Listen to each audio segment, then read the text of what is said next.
Bonjour tout le monde, et nous voici de retour pour l'info intox.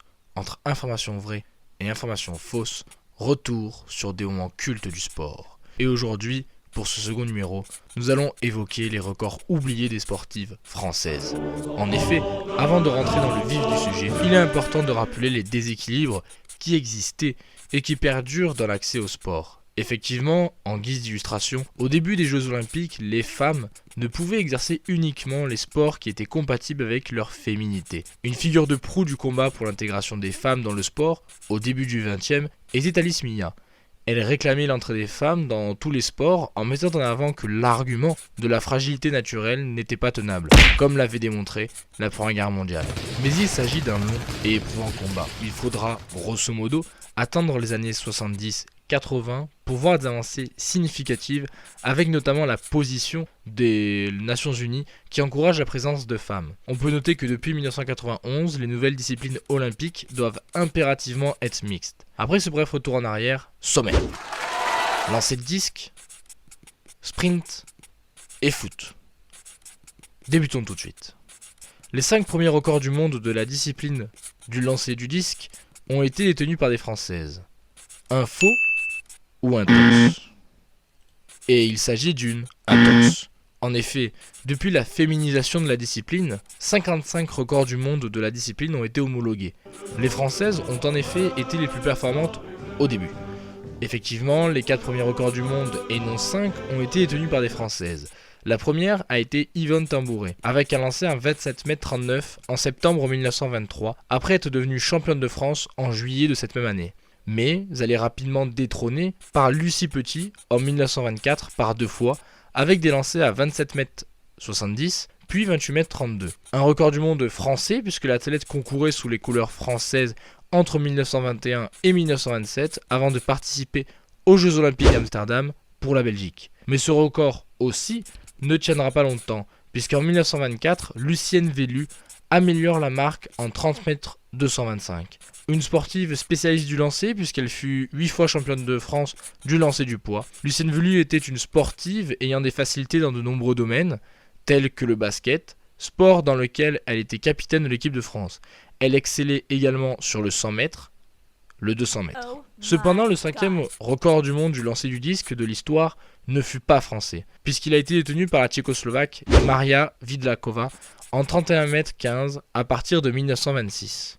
Pour en finir, il convient de souligner la progression dans les performances au sein de la discipline, puisque si le premier record du monde d'Yvonne Tambouré était de 27 mètres en 1923, le record du monde actuel est lui de 76,80 m.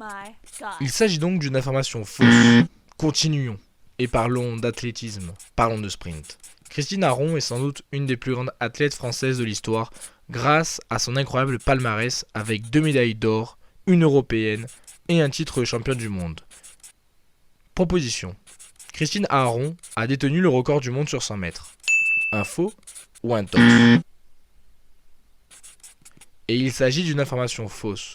Pour débuter, il convient de souligner qu'elle a détenu et qu'elle détient toujours le record d'Europe sur 100 mètres avec une course en 10 secondes 73 lors des championnats d'Europe d'athlétisme à Budapest en 1998. Année où elle a battu 4 fois le record de France de Marie-Josée Pérec qui datait de 1991. Cette performance fait d'elle la 5e sprinteuse la plus rapide de l'histoire, mais cela ne fut pas suffisant pour accrocher le record du monde qui était et qui est toujours détenu par l'américaine Florence Griffin Joyner depuis 1988 en 10 secondes 49. Un record soupçonné de dopage par l'inaccessibilité du record, par son attaque cérébrale à seulement 38 ans et par sa retraite rapide alors que le contrôle antidopage inopiné venait d'être institué. Enfin bref, Aron sera désignée athlète européenne de l'année en 1998. Il s'agit tout de même d'une information fausse. Enfin, parlons foot. D'après vous, quel est le record d'affluence pour un match opposant 2 clubs féminins français? 10 000, 20 000, 30 000 ou 40 000 spectateurs? Il s'agit approximativement de 20 000 spectateurs avec 22 050 spectateurs lors d'un match opposant l'Olympique Lyonnais au PSG le 24 avril 2016 pour une confrontation européenne. Le match se scellera par une victoire 7-0 de l'Olympique Lyonnais. Ce record est loin du record européen pour une confrontation entre deux clubs d'un même pays. Un faux ou un tox? Et il s'agit d'une info. En effet, le record d'affluence pour un match opposant deux clubs féminins d'un même pays en Europe a été obtenu en 2019 pour un match comptant pour la Coupe de la Reine en Espagne. Il s'agissait d'une confrontation entre l'Atlético Madrid et le FC Barcelone avec pas moins de 60 739 spectateurs. Le record français est encore loin de son homologue espagnol, mais ce record de France démontre tout de même la croissance de l'exposition du foot féminin et en général du sport féminin. Je vous remercie d'avoir vu cette vidéo, je vous invite donc à vous abonner et à liker cette vidéo, et sur ce, à la semaine prochaine.